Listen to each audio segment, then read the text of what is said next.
কোনো এক রিক্সা কাকু সারাদিনের পরিশ্রমের পরে বাড়ি ফিরছেন। এটা বর্ষার মরশুমের প্রথম বর্ষার কিছু চিত্রপট তুলে ধরলাম আপনাদের সামনে।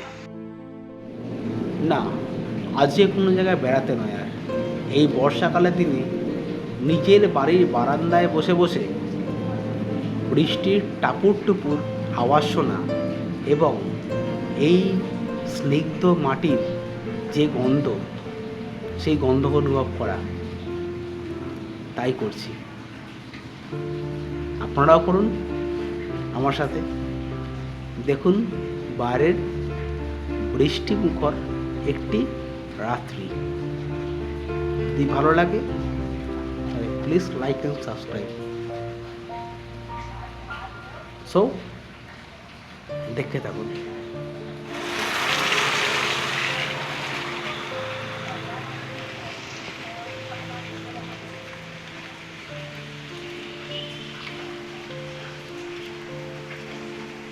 একদম নিস্তব্ধ পরিবেশে টাপুর টুপুর আওয়াজ কেমন লাগছে? মনে পড়ছে কি আপনাদের ছোটবেলাটা?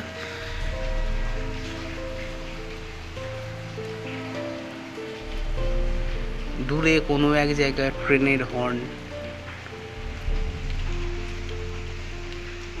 হ্যাঁ, এটাই রাত 1টার সময় আপনাদের জন্য জেগে আপনাদের ছোটবেলাকে ফিরিয়ে আনার জন্য আবার এই ভিডিওটি বানানো শুধুমাত্র খালি।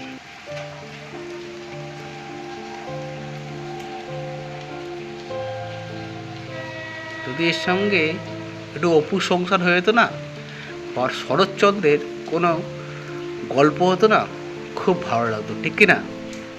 ঠিক ছোটবেলায় ফিরে যেতাম আমরা আবার। সেই দুর্দান্ত রেলগাড়ি আবারও ছুটে চলেছে।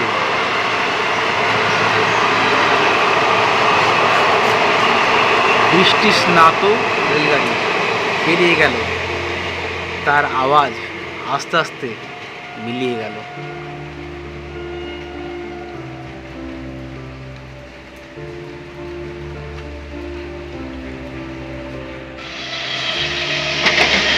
সাথে সেই লোকাল ট্রেনের আওয়াজ, মুজিগির নয় বরং এই আওয়াজটা নিত্যযাত্রীদের কাছে এটা খুবই পরিচিত। সেটিও চলে গেল, শেষ ট্রেন। যাত্রী মাত্র গুটি কয়েক।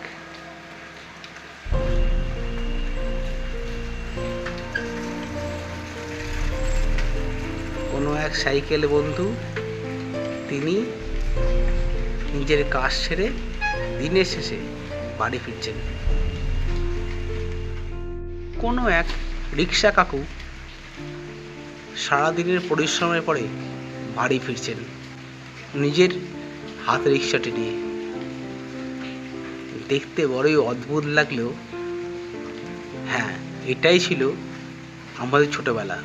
বড় হয়ে গেছি, কিন্তু এখনও সেসব দৃশ্য রাত্রিবেলা হলে আমার সামনে ফুটে ওঠে। যদি ভিডিওটি ভালো লেগে থাকে তাহলে please like my video and please subscribe my channel. ধন্যবাদ। এটা বর্ষার মরশুমের প্রথম বর্ষার কিছু চিত্রপট তুলে ধরলাম আপনাদের সামনে। দেখতে থাকুন, ভালো থাকুন এবং সুস্থ থাকুন এবং সকলকে সুস্থ রাখুন। ধন্যবাদ।